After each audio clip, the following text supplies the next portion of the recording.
Let's get back to Congresswoman Tulsi Gabbard of Hawaii. She's an Iraq War veteran, a member of the House Armed Services and Foreign Affairs Committee. We're following all the breaking developments, Congresswoman, in the war against ISIS. We learned this week that the U.S. Air Force actually used some ISIS social media posts to identify bombing targets. What do you make of this? Is this the best the U.S. can do, to actually go to some ISIS social media posts, find out where some ISIS terrorists are, then launch an airstrike and try to kill them? Well, first of all, great job to the airmen who are doing this. But there's something that really bothers me about this, is just as we saw this ISIS guy bragging by taking a selfie, we are seeing now on our side, the U.S. is also bragging about our own capability, therefore opening up a vulnerability and a weakness. We've seen this with the situation that just occurred in Boston over the last few days, where really, frankly, across the board, we're revealing far more information than is necessary, first of all, and revealing far more information that will ultimately point out what are, in the military, we call tactics, techniques, and procedures are. Therefore, causing them to say, okay, look, this is how we have to change our own tactics so that the United States is no longer able to exploit what they have, what we have done. So this is a problem that needs to be fixed as we look at things that we need to continue to do going forward to defeat ISIS. Earlier this week, the Deputy Secretary of State, Tony Blinken, said at a coalition conference against ISIS in Paris that 10,000 ISIS fighters have been killed by U.S., largely U.S.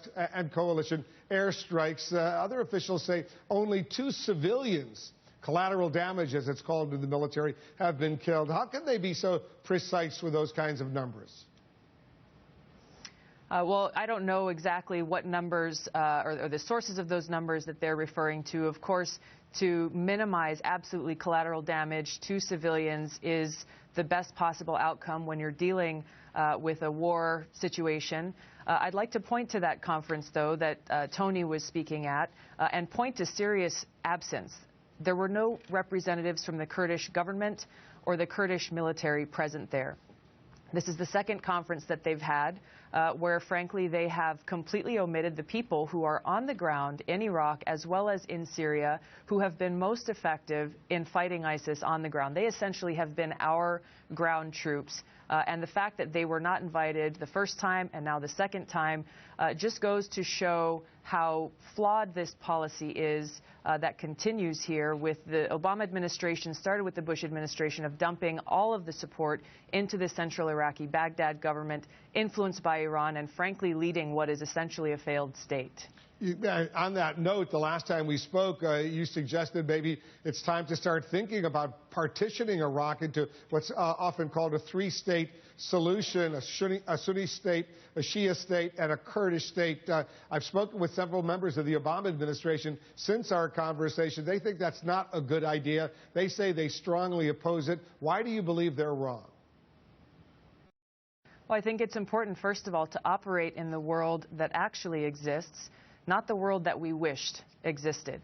Again, if we look at the policies that have been continued from the Bush administration through the Obama administration, the reality is, Wolf, that they're just not working. And this is why we have to look at what I believe is our only hope towards getting rid of ISIS stronghold in Iraq, and that is some sort of a three-state solution. Exactly how it's configured would have to be determined, but empowering each of the 3 ethnic and sectarian groups in Iraq so that they're responsible for their own governance and their own security will create a situation that will expel ISIS from Iraq and defeat them.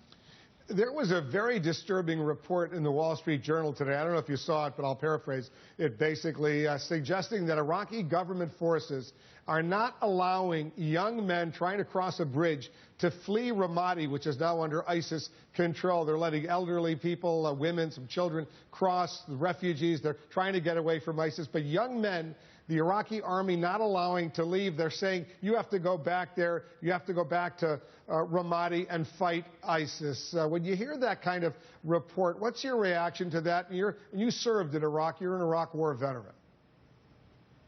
You know, Wolf, it's really disturbing, and it points again to a perfect example of how this Shia militia is oppressing the Sunni, the non-ISIS Sunni tribes, and why this continued idea that a so-called unified Iraq is possible really is not.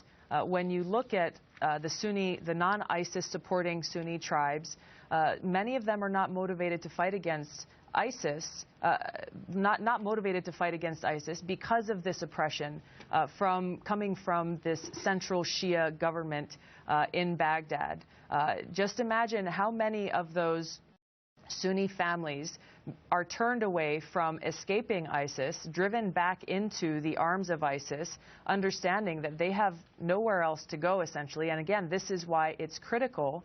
It's important for the United States government to relate to directly support, and to empower these non-ISIS Sunni tribes to fight for their own territory, fight for their families, fight against ISIS, knowing that if they do that, then they will have the ability to secure their own territory and to govern over this place that has been their home for so long. Representative Tulsi Gabbard of Hawaii. Representative, thanks very much for coming in. Thanks, Wolf. Aloha.